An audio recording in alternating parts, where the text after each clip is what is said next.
दोस्तों जय हिंद, नमस्कार। धन निरंकार जी। पुराने समय की बात है।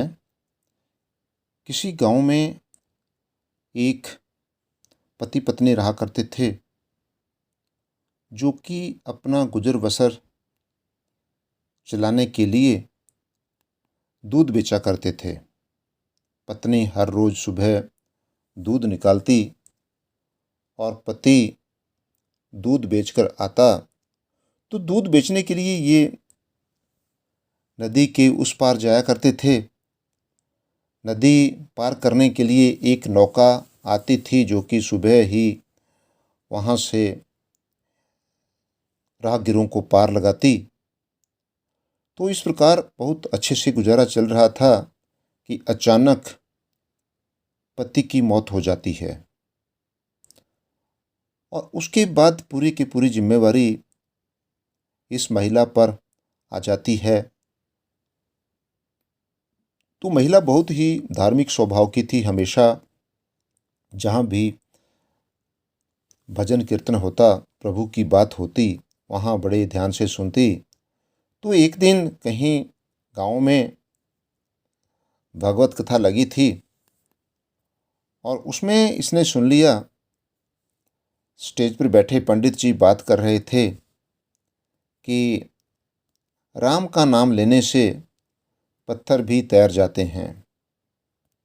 तो जब ये बात इस महिला ने सुनी, तो इसे बहुत अच्छा लगा कि राम का नाम लेने से पत्थर भी तैर जाते हैं, तो फिर आदमी तो तैर ही सकता है। तो जब ये एक दिन दूध बेचने के लिए नदी के किनारे पहुंची, तो इसने देखा कि नाव तो चली गई है। अब इसे वो बात याद आ गई जिसमें पंडित जी कहते हैं कि राम का नाम लेने से पत्थर भी तैर जाते हैं, और इसने राम नाम लेना शुरू किया और नदी में चल पड़ी। और जैसे ही इसने नदी में पांव रखा, तो राम नाम करते करते ये पानी के ऊपर से चलकर नदी को पार कर गई और बाजार में समय से अपना दूध बेचकर आ गई। अब क्या था, अब तो हर रोज राम का नाम लेती और नदी को पार कर जाती। तो अच्छे से इसका बहुत अच्छा चलने लगा। तो अब इसके मन में आया कि जिस पंडित जी ने मुझे ये मंत्र दिया, तो क्यों ना मैं उसे अपने घर में बुलाकर उसे भोजन कराकर उसका आदर सत्कार करूं। तो ये उस गांव में गई, पंडित जी के पास निवेदन किया कि आप जी हमारे घर में चलिए महाराज। अब पंडित जी ने निवेदन स्वीकार कर लिया, लेकिन जैसे ही नदी के पास पहुंचे, तो पंडित जी बोले कि यहाँ तो मैं तो पार नहीं कर सकता, नदी में तो पानी बहुत ज़्यादा है। तो अब इस महिला ने बोला कि महाराज, आप जी ने जो मुझे मंत्र दिया, आपने खुद ही तो बोला है कि राम नाम लेने से पत्थर भी तैर जाते हैं, और मैं तो हर रोज आपकी उस बताई हुई बात को मानकर ही नदी को क्रॉस करती हूँ।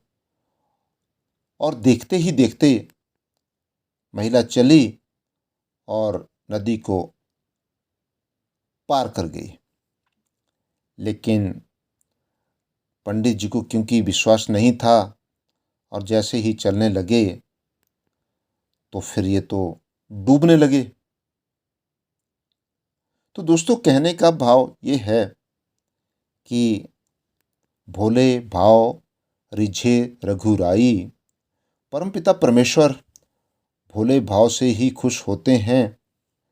और हमें कितना विश्वास परमपिता परमेश्वर पर है, कितना विश्वास अपने सतगुरु पर है, ये विश्वास ही हमारे जीवन में रंग लाता है। गुरु कहे जो बात वो बात मानिए। तो जो जो वचन आते हैं, अगर उस बात को, उन वचनों को हम जीवन में धारण कर लेते हैं तो फिर इसका नाम लेने से पत्थर भी तैरने लग जाते हैं। तो मुझे उम्मीद है आप जी को ये कहानी पसंद आई होगी। प्रेम से कहना, धन निरंकार जी।